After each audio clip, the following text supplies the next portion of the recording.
Right, away we go then. Yeah. Good evening to everyone, and welcome to this month's research forum organized by the Department of Comparative Literature and India Studies, EFL University, Hyderabad. So, today's speaker is Jente Diepstraten, and her paper is titled Sometimes I Shave My Legs, Sometimes I Don't. Body Hair Politics and Decoloniality in Zine-Making. And I invite Candle to introduce our speaker to us.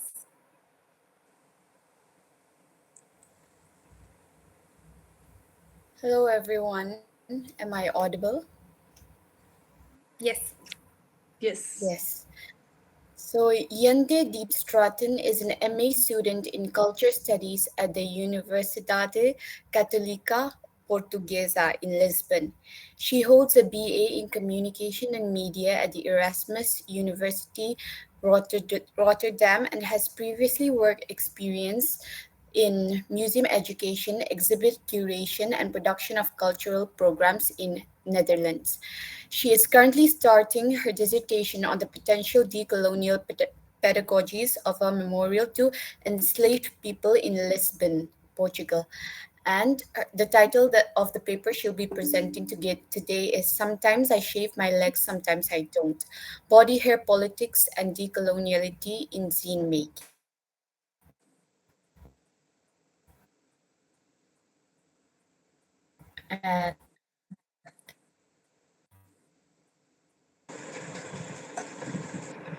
I think you can share your screen now. Yeah, right? Yeah. Yeah, right. Perfect. Okay, yeah, hello everyone. My name is Jente. I am a second year master student in Lisbon at the Católica University. I am from the Netherlands. I moved to Lisbon a year ago to study. And I am going to share my screen now.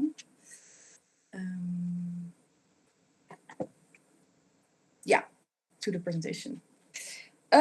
So I had the chance to follow a class by Professor Pshita earlier this year, which was really, really amazing, like very impactful and insightful, and honestly really the highlight of my academic year, to be honest.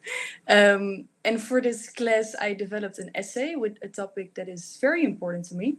The essay was partly an autoethnographic exploration, so you'll notice that it might be unusually personal. Which is scary, but also extremely exciting to present at the same time. I've written the essay with great pleasure, and I'm very happy to share it with you today. I would also like to use this moment to thank Professor Pshita as well as Anupama for introducing me to this research seminar and for allowing me to present this essay today. I'm curious for any kind of feedback or comments you might have in the end, so please feel free to engage with it from your own perspectives and experiences. I always say I'm still relatively new to the humanities, I feel very much new to the game, kind of. So just know that any theories that I am discussing today, that's just the ones that I kind of picked up on the way and found relevant to my topic, but it's just one of the ways to talk about this topic. So I would definitely be curious to hear what anyone else might have to add, also from your own kind of personal context. So as the title suggests, I'm looking at body hair and specifically the politics surrounding the way we treat and perceive our body hair. The object of my essay is a 46-page zine created by myself and my good friend Sina Autar in 2022 about our personal relationship with body hair. And just in case anyone doesn't know what a zine is kind of like a small non-commercial magazine, often homemade, and it often focuses on a specific unconventional topic. And they're used mostly to share personal and political views. So when we made the zine in 2022, we're not really engaging with any theories of decoloniality. It was not directly motivated by that. It was just kind of like an activity we turned to in order to explore the impact of Eurocentric beauty standards with ourselves as sites of exploration, basically. And by doing that, we try to love ourselves, heal ourselves from the oppression of these standards and to motivate others to do the same. So making the zine was really like a personal practice, something that came from like our hands and our hearts, our souls, like our minds also. But with this paper, like 2 years later, it was really kind of special to look back on what we had created and explore it with the knowledge I had gained in the meantime, and to look at it from like a different, more academic lens. So it felt in a way like an extension of the project after 2 years, which was very special. And so this paper explores what decoloniality can look like in Zine-Making and everyday life, focusing on select aspects of this zine that's called Sometimes I Shave My Legs, Sometimes I Don't, which was created by Sina Autar and myself in Rotterdam in 2022. Okay, so to begin, I would like to go back to something that Professor Psita said during our class that really stuck with me and kind of formed the start of, guided the theoretical exploration of my essay, which is that what is beautiful to me may not be beautiful to you. And it sounds very simple, and yeah, it is, but it's actually a very strong and necessary reminder, I think, of our plurality as humans. Because as humans, we are plural. This is because we're in relation to the world and everything in it. So plurality is like a condition of our existence, I would say. We're not fixed. Our uniqueness as humans lies in the way we relate to the beings and the things we encounter. And everything is experienced differently by everyone. So each relation and perception and view is different, and difference is everywhere, kind of. It's part of our being. So what is beautiful to me may not be beautiful to you. But also, I think on top of that, and also in line with that, is that human beings are unpredictable. So we cannot be fixed. Existing, like being human, means that we're able to change. This is precisely what sets us apart from objects. So therefore, what I added to this is that what is beautiful to me today may not be beautiful to me anymore tomorrow. Like we're adaptable as humans. But in this day and age, I would say, plurality and relationality are largely pushed aside by the Western world. Ever since the emergence of the modern colonial era, there has been a strong emphasis on standardization. And science has a specific tendency to treat individuals as a category of analysis, which was instrumental in justifying the oppression of non-Western and non-white people during the colonial periods. Also, anthropological theories that classified individuals as well as groups based on specific attributes such as gender and race, which were also invented in that sense. They were developed to support the hierarchical structures imposed by the colonial powers. So it was to the benefit of the empire and to colonial powers to categorize and standardize, because that meant that they could control people's bodies and minds, basically. So, for instance, the invention and propagation of the notion that the hair of colonized peoples was closer to animal traits and therefore a marker of savagery served to rationalize colonization and its civilizing mission. And as you can see here on the slides, this was a tool used to analyze different types of hair in order to say something about a hierarchical racial rank. And anthropologists would steal or take hair of colonized peoples and put it in this tool to show difference and to use that difference as a justifier for oppression, exploitation, colonization. And at the same time, attributes such as light skin and hair were elevated as ideals. So this objectification of people was meant to exert control over people's minds and bodies, which continues to have clear effects to this day. And I think, in fact, that you could argue that one of the most destructive aspects of the modern colonial era was not the control of land, but also, importantly, like the control and the colonization of the minds of people. And this is evident still today in the persistence of beauty standards, not just in former colonies, but also in former colonizing countries and the West more broadly. And of course, there are variations between what these beauty standards entail across different localities. But overall, the presence of beauty standards is a common outcome of this era. And these beauty standards, like any type of standards, lead to the objectification of others, but also of ourselves. because often without our awareness, we adhere to these standards and we thereby kind of rob ourselves of our agency. This was the realization that the zine-making process kind of started with for Zina and I.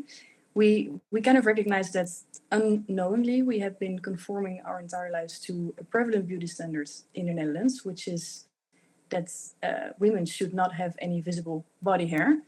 And from an early age, we were exposed to cultural messages portraying a real clean woman as being free of body hair, just like you can see on this advertisement, which is a Dutch advertisement for a shaving tool. And once we reached the age where shaving became a common practice, social pressure also reinforced this notion. So the removal of body hair just seemed like a normal part of being a girl. So we didn't really question it until we each began to wonder, like, why are we following this practice, and why is it considered normal? Like, what is behind the standards? Are there alternative ways to care for a body?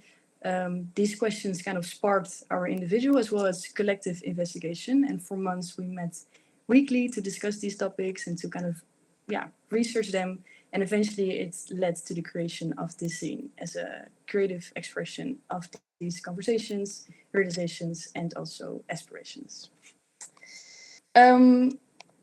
So before delving into like the specific aspects of this zine, it is crucial to highlight an important realization that Zina and I had early in the process, because while discussing our experiences with the body hair standards, we were reminded of the intersection between, among other things, but between gender and race. Because as a white woman, my light skin and light body hair meant that I was primarily conditioned to remove my armpit hair and my pubic hair and leg hair.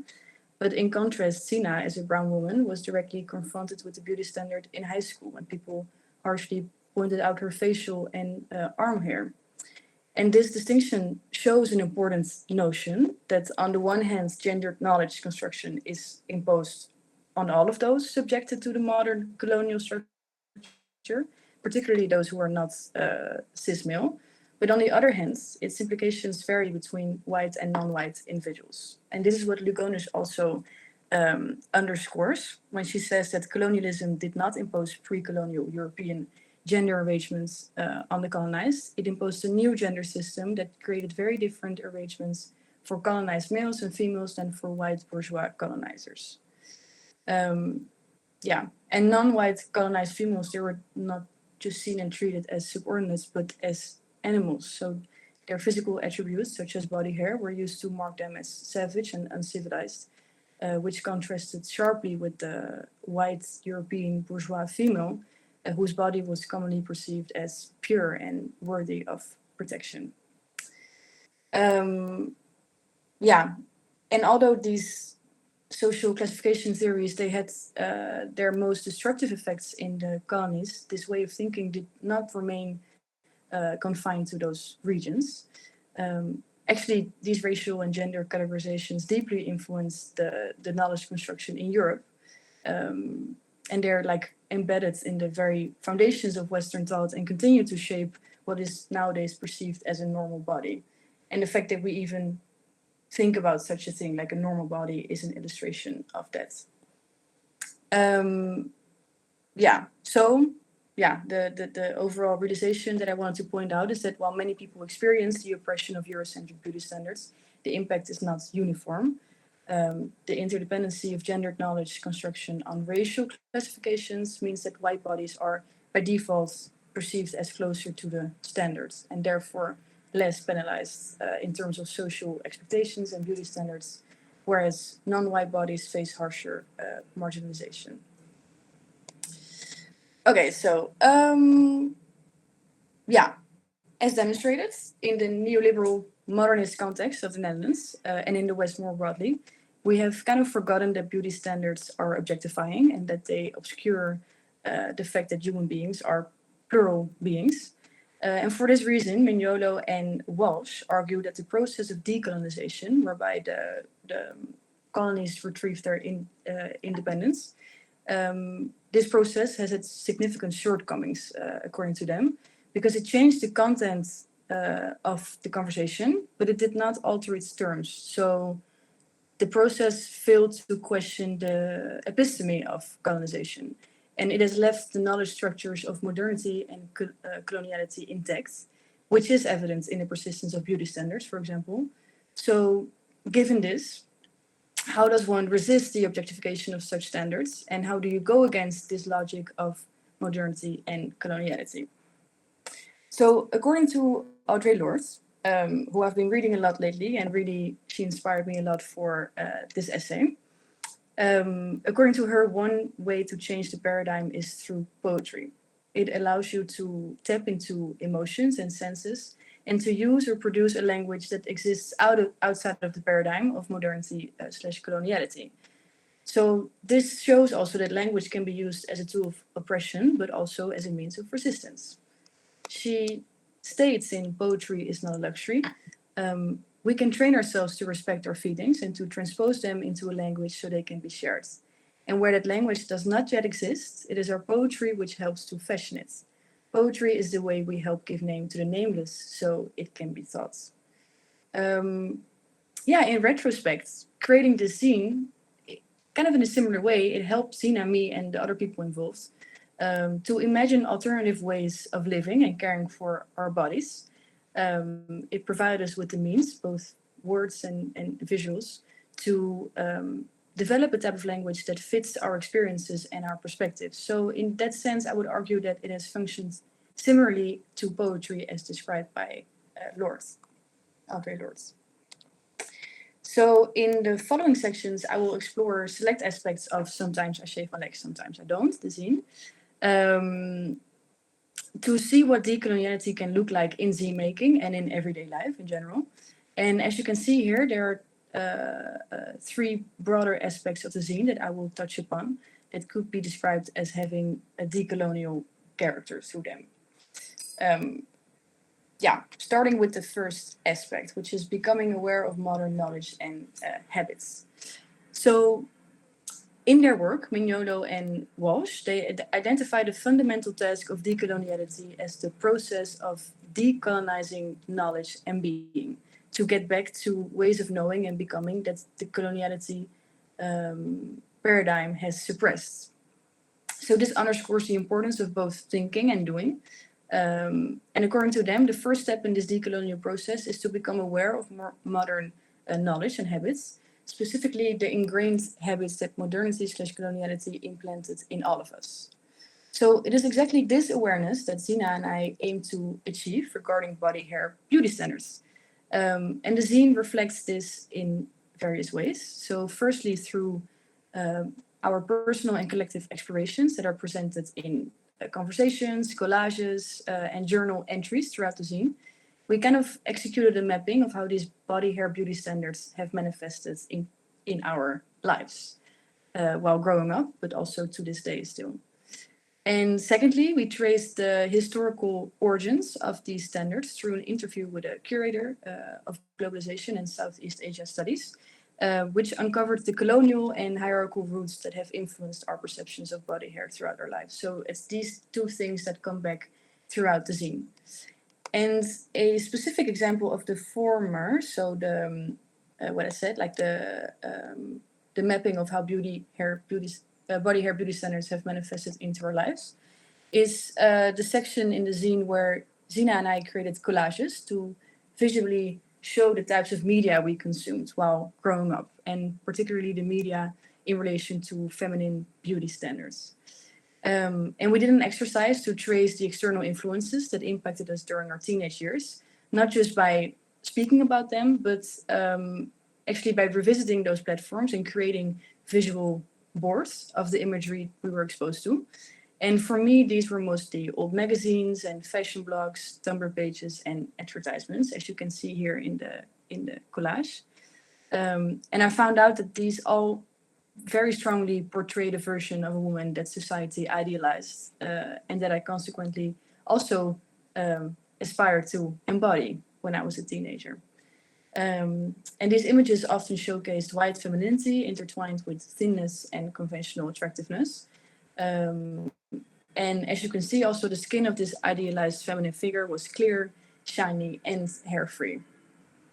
So one advertisement in this collage that you can see kind of in the middle, it's in Dutch, but it's translates to even though summer is behind us, maintaining clean, smooth legs remains important.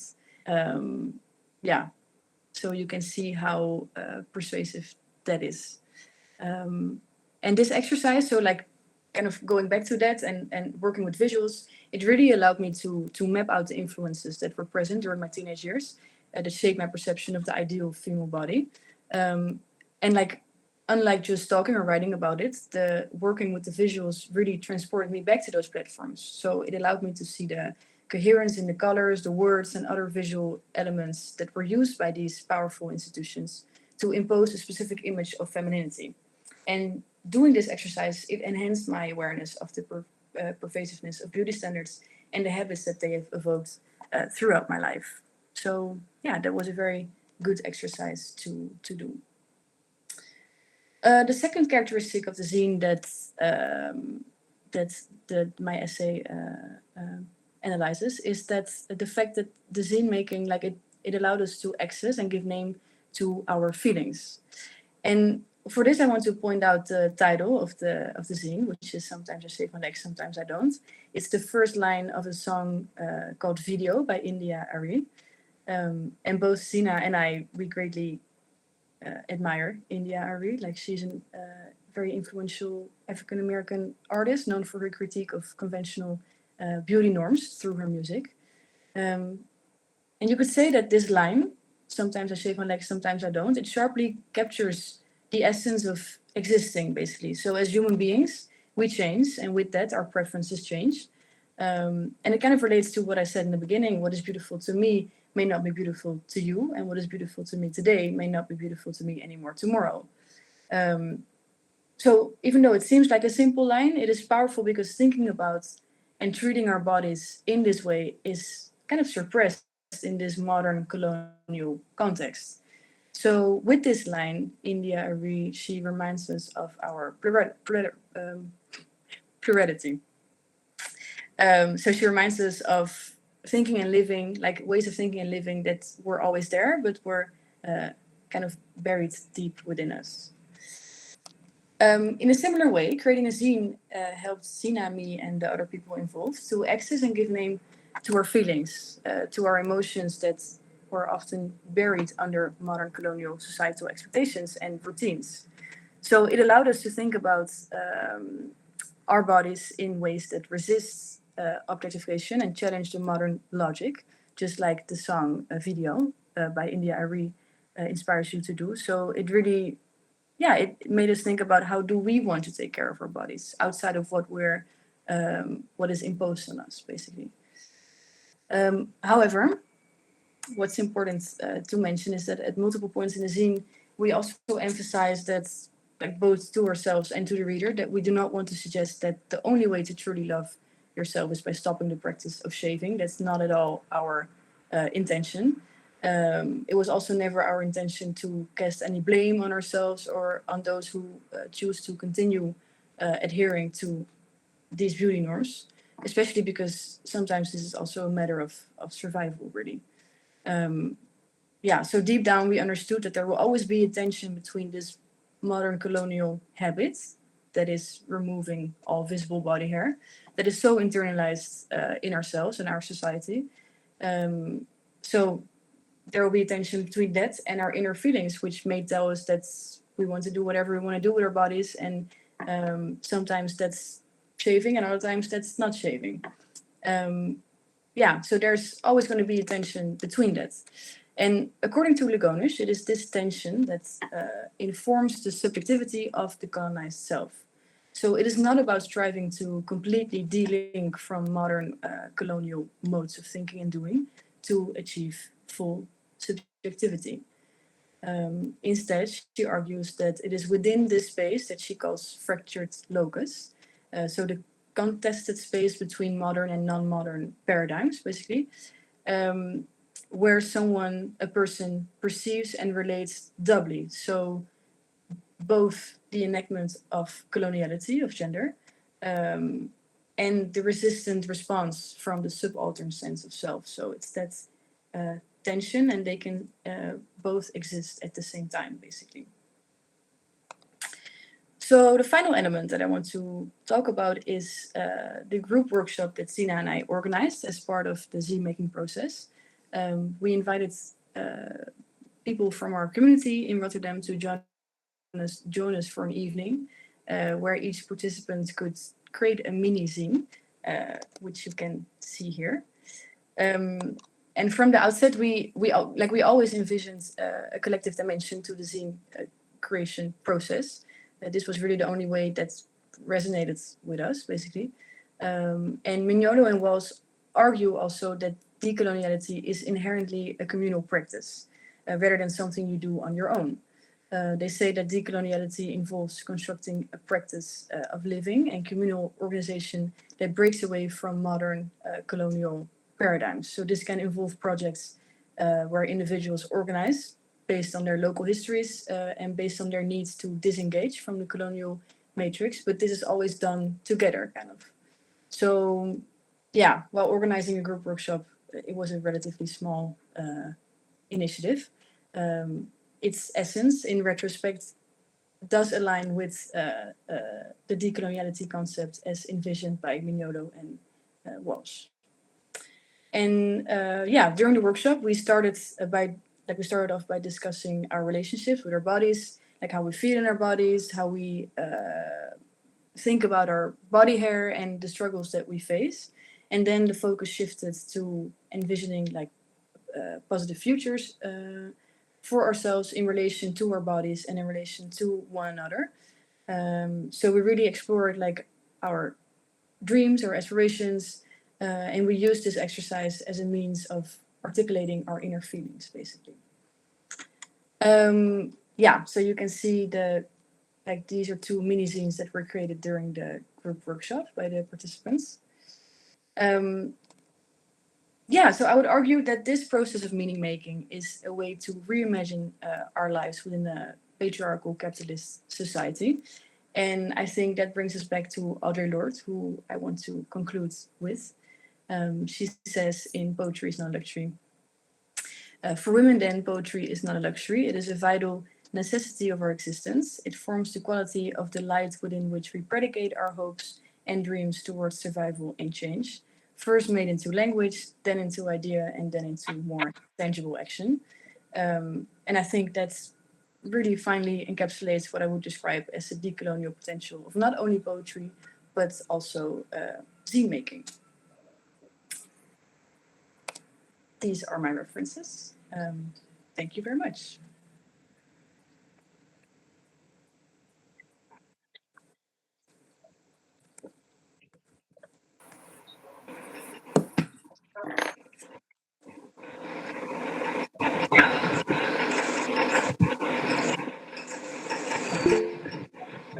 Okay.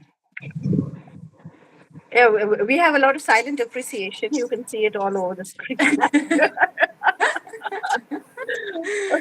Thank you. No, I just wanted to ask one thing, which no, there are other people, so I'll come later. Yeah. We have questions. Yeah. Yeah. Lots of questions. Right. You can either type your questions in the chat box or start. I mean, I think there are a few people who've raised their hands. Priya.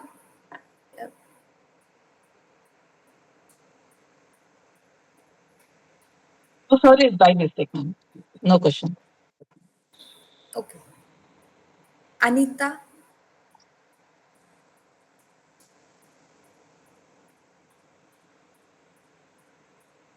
Yeah, that's the other raised hand, right? I can see that.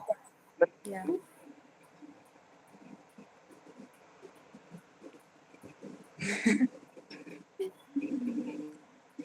what happened? Did she raise her hand by mistake by any chance? Yeah, Ma'am? Priya did. Yeah, ma'am. Oh. Priya here. Good evening, ma'am. Go ahead. Yeah, go ahead. Go ahead. Ma'am, can we relate this to any work in the literature? Sorry, I didn't get that.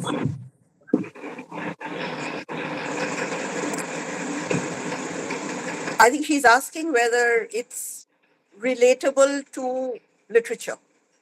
Yeah. Okay. Yeah, I guess. Yeah, I know. I'm not how do you say, coming from literature studies, but I would say so, yeah. Because literature, like, it's also something that you like is kind of like made, like it's like a personal expression, basically, just like a zine is a personal just like poetry is a personal expression, and you can use your own language to kind of break away from certain paradigms. So I would say that it's possible. Yeah. What do you think? But I think no writer has written on this particular or like this particular. I found if I'm wrong, I'm so sorry. Okay. Yeah.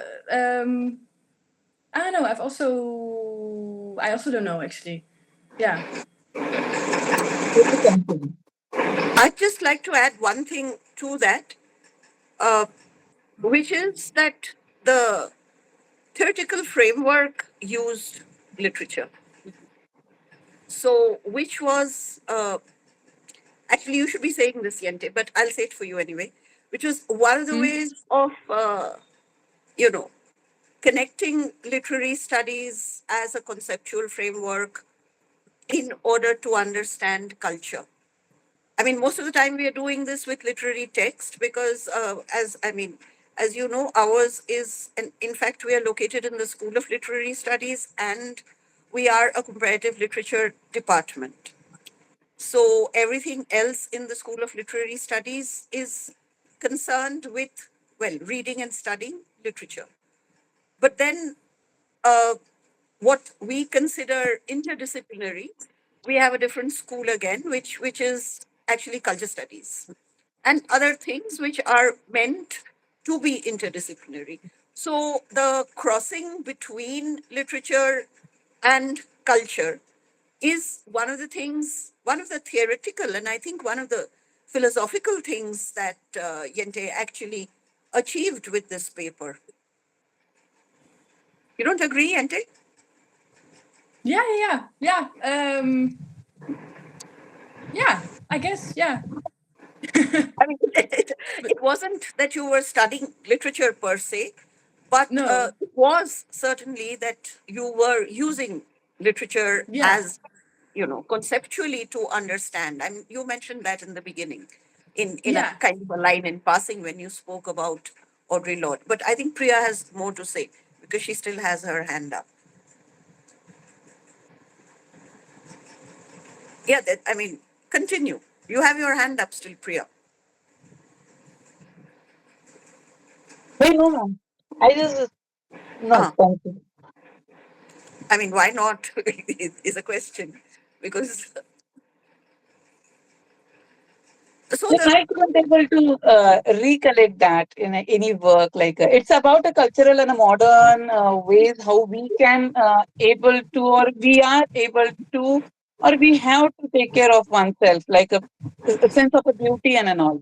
But according to the sense, if we want to take relate to the literature, I was just thinking about that. Can we take a work? That's it. I mean that it kind of we are limited by, for example, the languages we know, the access that we have. So it's very difficult to say that there isn't. Just as it's very difficult to say with a great deal of assertion, certainly there must be. Equally, it would be difficult to say that there isn't because, I mean, literature is dependent upon the languages that we have access to, whether in the original or in translation. So that's one area. But the other thing which I think Jente could say is that you were creating literature. I mean, self-expression through language. Yeah. Yeah. So there's that too. Yeah, that's true. Yeah. I don't know if you can call it that, but it's for sure like because we use a lot of words. Like there's like journal entries. We have like certain conversations that we had. We put it in the zine really with like my name and then Zina's name, and it was like a kind of like an entry thing or like a conversation. So yeah, there was a lot of text in there as well. Yeah. And it's really it's also a combination of all these elements. So it's words, it's visuals, it's poetry in a way, but then because it's Zine-Making, it's a bit more, how do you say, like it's very much in the moment. So you sit down and you have all these different pieces, like from magazines, and like you're making collages with all these different things. So it's like within the moment, basically. And that makes it very interesting, very interesting exercise. Yeah.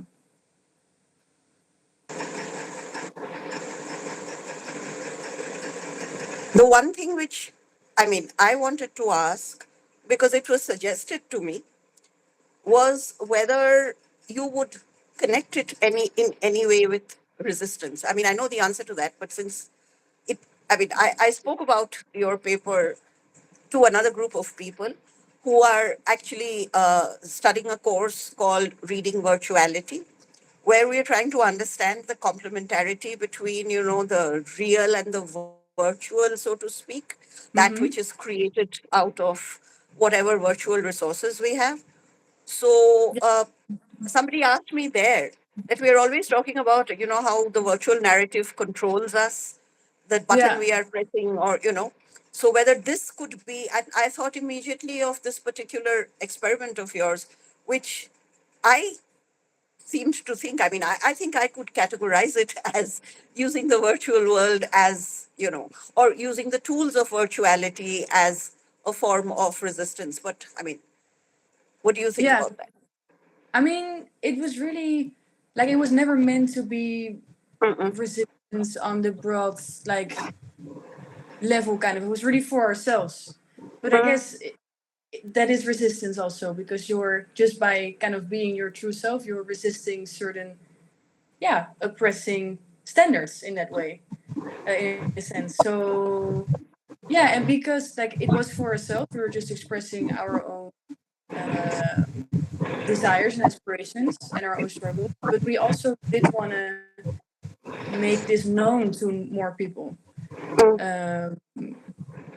because actually the context in which we created the zine was because we were asked by a museum in Rotterdam to develop something that would be displayed in the last room of an exhibition. So this is like a big museum in Rotterdam. It's an ethnographic museum. It has a huge collection that's like obviously stems from like the colonial era also, where all these objects were like stolen from all over the world, basically. And this is still their collection to this day. And nowadays they're trying to do something else with it. So they had an exhibition about hair, and this exhibition was about rituals and different ways in which people care for their hair. And then the last room was still empty, and we were asked to fit it, basically. And that's the context in which we created this theme. So we did know that even though it was for ourselves, we really tried to not think about the fact that it was going to be put up in a museum. But obviously it did play a role, and we did want to kind of bring that awareness also. And it was done by exploring these things for ourselves. So it was a personal exploration, which was put on display, kind of. And how about empowerment? Did that kind of come into it at any point? Empowerment. Mm-mm.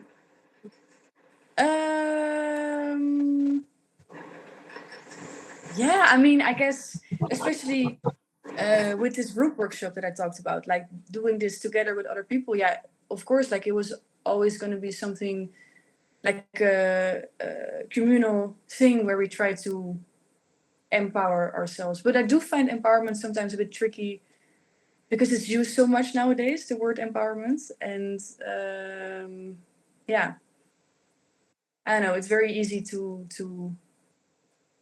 say like you're empowering yourself or other people. Yeah. Yeah, which is why Yeah. the conceptual framework of literature is more helpful than, empowerment, because I mean that is one of the things that you pointed out in the beginning, that I'd like to think about it through this. So I think Yeah. that was, I mean, it goes back to the question that Priya was asking. At least I would want to take it back there, because that is actually the core of the whole thing. I mean, the way in which you're conceptualizing it, and so what you see, because obviously, I mean, the way you look at it is what it is at the end of the day, what you see ultimately, and or what you're able to show, even, to whatever, I mean, expression as such. Yeah. Yeah. Yeah. And it's funny because I didn't even really think about it that way, like that I used the framework of coming from literature. But yeah, obviously I did. Yeah. Yeah. Yeah. No, I mean, we thought of it because she asked the question, right? So then, Yeah. yeah, that kind of a connection. Mhm. Yeah. I mean, So, I would be very interested to know if, because this is me coming from the Netherlands, kind of where this beauty standard is very prevalent. But I would be very interested to hear how other people have or still experience it, but only if like it's quite a vulnerable topic. So I get that. Yeah. But Ma'am, Could a I small doubt. Oh, sorry. Maybe ma'am or you can clear the doubt. You said colonization, something you used a word. How you can relate that? Just quickly elaborate that with the how I? colonize word you used, right, ma'am? So how you can relate that? Removing hairs from the body and colonization, something you said, I think if I'm not wrong, somewhere. Give me 1 second, I'll read that because I took a screenshot of that. Sure, I have a very hard time hearing what you're Yeah, saying. colonization of the mind, beauty standards, both, and former colonizers. What this? Please elaborate this, ma'am, a little bit. So it will be a little bit clear. Your first In which slide was like context? that. Your first slide was that. In which context I used the word colonization? Your first slide, ma'am. Colonization of the mind, beauty Yeah. standards, both in former colonizers as well as former colonizing countries and beyond. What, what it symbolizes, what it shows, what you want to mean in that. I think, sorry, Ipsita, I think because yeah, okay. your audio is on. I think, yeah, it's not clear how you connect colonization with beauty standards. I mean, because you come Okay. from two different, like you come from, two people from a formerly colonized or a presently colonized area and a colonizing area. And, Yeah. I mean, the beauty Yeah. standard is colonial, which is the crux of the matter. Go ahead. Yeah. Yeah. Yeah, I mean, like what I think, so for sure what I said about how like race and gender were invented basically by the colonial project to to justify oppression, and in that sense like physical like attributes were used to differentiate between people basically. And yeah, what I said before, the hair of colonized peoples, it was seen as a marker of or like it was literally put on a rank, whereas on the right side it would be closer to animals, and on the left side it would be very close to or like it would be like the highest level of civilization basically. So with that in mind, these beauty standards of like seeing hair on a woman, like nowadays, I think like it still traces back to how we have. Wait, now I'm talking myself into a loop. It's this way of thinking that was kind of invented in the colonial era, where physical attributes were used to differentiate between people and to oppress people, and this idea that hair and darker hair was closer to the animal world, basically. And I mean, that kind of set the stage for these beauty standards. And in a way, like in the previous century, when women, at least here in the West, like we did an interview with what I said with the curator of globalization, and she was telling us about this, that women started wearing how do you say, like they started showing more skin throughout the years, like in the 90s, 30s, 40s, 50s, and then the big companies, like in how do you say, like razors, they kind of took that and they saw that as an opportunity to tell women that their body hair was not meant to be there, kind of, and that it's not, you're not a clean woman if you see your body hair. So they were kind of picking up on these old colonial traditions of controlling people's minds and bodies, and of this idea of hair on a woman is wrong, basically, or a sign of savagery, or So that's what we learned through that interview, actually. Yeah, I don't know if that made it a bit clear, maybe. Okay, good. Yeah, but it's it's very tricky. Yeah, SUV, I think. Yeah. Hi. Yeah. Hi, Hi. Jente. Thanks for the presentation. I actually wanted to respond to the. Sorry, am I not very audible? Yeah, you are. Yeah. Okay, great. So I wanted to respond to the thing you asked about other people's experiences with body hair, for Yeah. example. And this is not my own, but I was in a small town in Germany, and I was lucky to be part of the very kind of leftist bubble there. And it made me think of what Ishta ma'am said about resistance and empowerment. And I was actually thinking of the word liberating more than empowering. But essentially, every person that is in my circle in that city, every female person, at least a female identifying person, is very happy to wear, like unsleeved t-shirts or dresses or whatever with unshaved underarm hair and leg hair, and also for some women chest hair, which is and I've actually had one woman say to me about another woman who's also my friend that do you not find it a little bit awkward that she kind of wears V-cut shirts but she has chest hair, which is strange, and that had to be a whole conversation.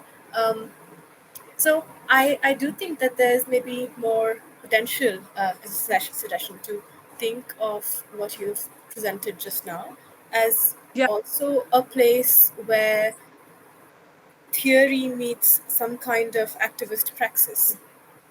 I mean, you didn't frame your own work in those terms, I think, but that there might be potential there because even though it's not this big organized protest or something of that sort, not all liberating or empowering work has to be of that form. And I think bringing people together to do that kind of thinking and reflecting, even if one person at some point thinks maybe I can wear this dress without shaving my legs and that'll be all right, even if it's just once and one backslides or whatever, I think that is also some kind of an impact, and that it might be a useful or maybe productive field to think about how what you've just presented is also a way of thinking how literature translates also into praxis. Yeah, now I'm repeating myself, so I will shut up. But that part I found really interesting. Yeah, thank you. No, yeah, for sure. And I think, I mean, what I talked about also about this theory and practice that is necessary that comes together, basically. And yeah, sure, I think what you were saying, like if one person decides one day to kind of walk around with visible body hair, that might have an impact. And some people might do it for that reason, to kind of to yeah, break away, or to show other people, or to bring awareness, or whatever. And then other people just really do it for themselves, and not to to not for anyone else to see, basically, kind of. So I think there's different ways of dealing with this, and I think both are very valid, and they come together often, I think. It also introduces this whole angle of, seeing, which is there, Yeah, which we did not think about or talk about, but it's very much, I mean, the whole thing starts with seeing. I mean, beauty is supposed to look, I mean, a person is yeah, beautiful is supposed to look good. I mean, that's what it means fundamentally. So that's yeah, something that, right, you could have thought of that. yeah. That's true. Yeah, and that's very interesting, actually. That's something to think about more. Yeah. Yeah, like what kind of role the gaze also plays in all this. Yeah, Yeah. yeah. And also, I think just to add to that, when do we fall into the trap of looking at ourselves from an external gaze? Like, or whatever, we are always looking at ourselves from an external gaze, one could argue. But what does it mean to develop a gaze that is kinder to oneself, and or at least attentive to, if not always able to resist whatever societal norms of beauty or oppressive norms of beauty there might be? And whatever that means, right? Because I'm not quite sure if anyone has figured it out. But like, what does it mean to look in the mirror and then think, do I look beautiful? From what perspective beautiful? Yeah, yeah, yeah. That's very interesting. Yeah. Do we have more questions? Yeah, I think People with Candle. questions? Yeah, Candle, Yeah, Renee. and Renee. Candle, can you start? Yeah. Yeah.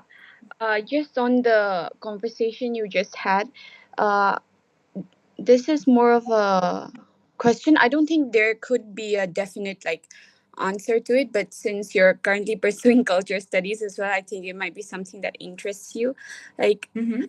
um, we were talking about body hair and beauty standards, especially in the uh, decolonial framework, and how, like, suppose say there's a girl, say, and she chooses to remove her body hair, and of course there's that history that comes with body hair that has been mentioned, but after a certain point there may come a time when, as an individual, as a conscious human being, she just happens to find herself more beautiful like that.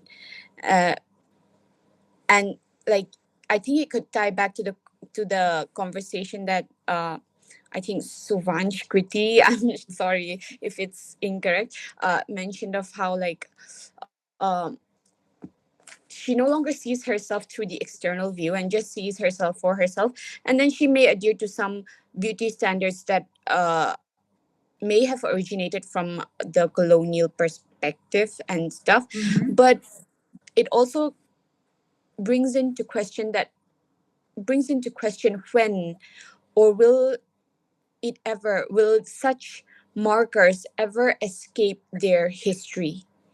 Like, can one uh, shave off their, like, body hair and that not be seen as an act, and as an active act of adhering to, or unconsciously submitting to, like, colonialization, like the colonial view and stuff? So it just Mm-hmm. brings into question, like, if such things become signs of their history, then I feel like, in a certain sense, there could be, like, a tendency to rob an individual of their individuality and be seen as, like, like, perhaps unconscious like victims of history, and not necessarily like conscious people with their own Yeah. individual will, if that makes sense. Yeah. Yeah. Yeah, that makes a lot of sense. Yeah. And I think that's very interesting, and I also kind of struggle with these thoughts a bit, and I really also don't know the answer to that, I have to say. Like, I think, yeah, I don't know.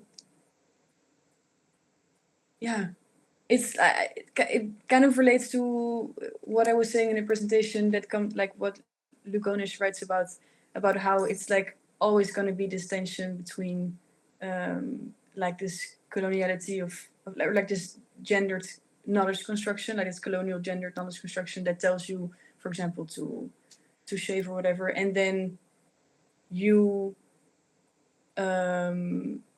maybe wanting to do something else with your body hair, or seeing it in a different way. And I think there's never going to be, yeah, I don't really know. I think that's very difficult. Maybe someone else has thoughts about that, but yeah, it's very interesting.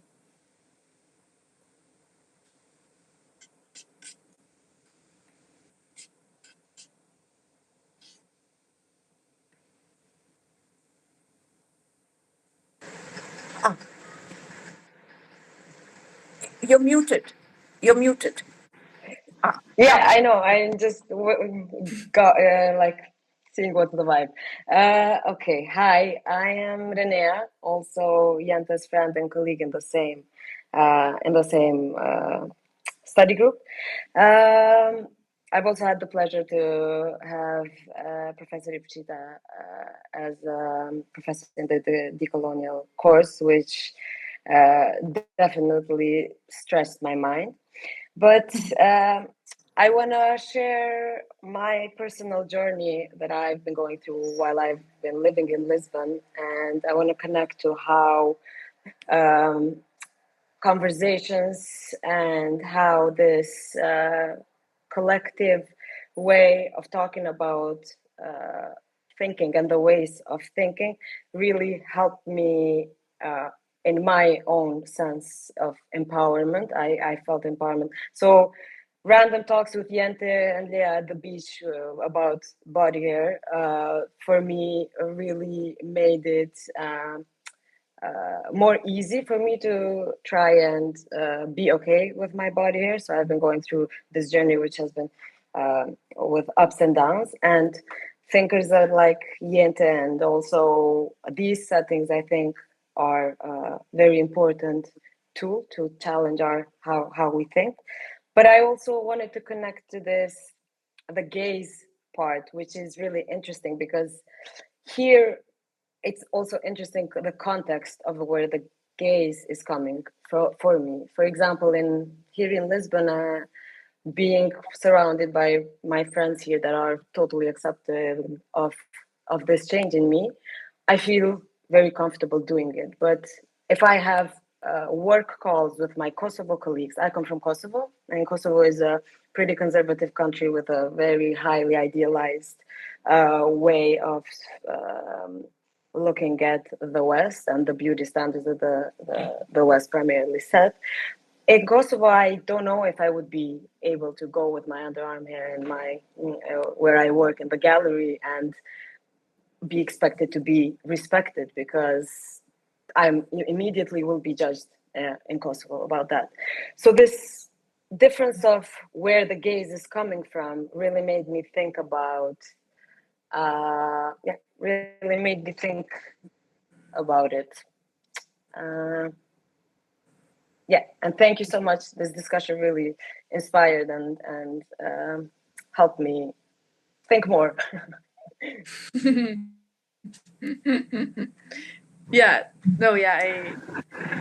I agree.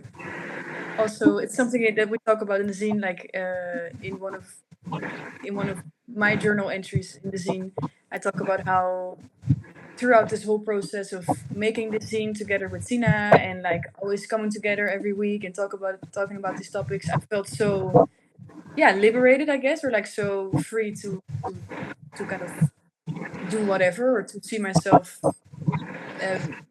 as beautiful, or try to see myself as beautiful, myself with whatever I chose to do, whether I chose to remove my body hair or not. And then I remember having my graduation at university, and I had my armpit hair, and I was like, I'm gonna do this. I'm gonna go to graduation. I had like a no sleeve top. I'm gonna do it, and then I booked an Uber, and 1 minute before the Uber came, I decided to quickly, I couldn't. I just had to think of like this kind of elite setting with all these professors and parents also of all these other students, and it just made me feel so I was as if I was gonna be gazed at, really. And then in that instance, like you don't feel safe, really. So yeah. So I relate to what you I said, guess and we need to add patriarchy somewhere, yeah, you know, sort of yeah, in the beginning and throughout, because that is one thing which might, answer that question that Kendall was asking about. We're always deprived of our individuality. That yeah, individuality hopefully is constructed by us, but us in relation to every other thing that we are living in the midst of. mm, mm, So the standard is certainly, I mean, it depends on where you are. I mean, the idea of beauty, I'll just say it, I think that's patriarchal to start with. yeah, It's not essentially patriarchal, but I think the way we receive it and the way it structures our lives is ultimately, yeah, I think that's one of the things that comes out of this, though, I mean, we've heard you speak about this before, but yeah, these are the areas that, I mean, now that we hear you again, uh, these are the things that perhaps we, I don't think that we talked about them, but they are very central to the whole thing. I think we could, yeah, think along these lines, both the gaze yeah, and the fact that, what is the context of the gaze. And sometimes it's like internalized, that whole idea. I mean, you choose at the last minute because of so many mm-hmm. considerations. It's not only because you would feel, you know, maybe out of place or embarrassed or even not safe. It's also other people. Yeah, And they're not yeah, that's right. necessarily people who are, looking at you with any kind of wrong intent or bad intent or anything like that at all. It's like, you choose like the kind of clothes that you wear to a family gathering in the morning, and you won't wear the same clothes in the evening because maybe, and like what underclothing you wear, what is visible and what is not visible, all of that. So, Yeah, yeah, yeah, yeah, yeah, you yeah, know, true. And yeah, um, and patriarchy playing a huge role in this, of course. And then I mean, that also traces back to this colonial modern emergence. Yep. So I think it all ties together, really. Yeah, Yeah, ultimately to controlling bodies from powers, be it men Yeah. or colonial. I think exactly. that's Yeah, how I think. yeah. And also the fact that what I tried to say before, like there's beauty standards, and maybe even these standards are different in different locality. Like it could be that in Yeah, different certainly. context. Yeah, but the So, fact that there are standards yeah. is a sign Mm, of mm, controlling. mm. Yeah, yeah. But thank you so much, everyone who commented. Very useful. Yeah, thank you. And we'd like you to come. We'd like everyone to come as frequently as you can, and we'd like to hear from everybody. David's there, Leah's there. I know I can see. Vinny is there too. So yeah, I mean, it would be lovely to see you more frequently from my Yeah, side. for sure. I think that. Mhm. For sure. And this is a monthly gathering, right? Yeah. Okay. And when is it like communicated on the No, it website? depends No. completely on whoever is speaking. Sometimes there are 2 people a month. It depends. I mean, Okay. but we've managed to keep it very regular, thanks to everyone who's organized it, headed by Anupama at the moment. Yeah. So thank you, Anupama, of course, and everyone else. But do we have anything else to do, or shall we? Yes, Yeah, this we'll is just say a something. request before you leave. If you're interested to join our future sessions, please leave your IDs in the form. Shachi has put in the chat box. Yeah. So we'll create a mailing list so that we'll send you every time we have this forum. And those who are interested can even come and present their works here. No, those who are interested had better come and present their works here. That is a sign of interest. That's how we know you're interested. Yeah. But I would be really curious to also maybe participate when you guys are presenting. I do have no connection with literary studies, but I am curious to can you leave your email ID in the document, the Google Doc? Then we'll make you part of the mailing list. Okay, great. Thank you. Perfect. I will do so too. Yes. Yeah, absolutely. Yeah, totally. Thank you so much, Jente. So before we finish, I'll invite Shachi to render the vote of thanks. Formally, thank you, Jente. Thank you so much. Hi everyone. Thank you so much, Jente, for this truly amazing session. It was really interesting to see how you connected your creative work with the idea of decoloniality and then engage with other questions of resistance and beauty standards. I would also like to take this opportunity to thank the Department of Comparative Literature and India Studies at EFL University, Hyderabad, for providing this forum to get together and connect. And a special thanks to Diepstraten ma'am for making all of this possible. And last but not the least, I also thank the audience for their presence here and for making this session truly engaging with their questions. Thank you so much. We'll see you in our next session. Thank you. Yeah, we'll see Thank you and so hear much. you. Yeah, thank you so much, everyone. Okay. Bye, Jente. See you, Eddie. Thank you. Bye-bye. See you. And we hope to see you, frequently then. Once a month, maybe. Right? Yeah. And I'm going to write down my email in the right, form. absolutely. Okay. I'll leave then. Thank you so much. Bye. See you then. Right. Bye. Thank you, everyone.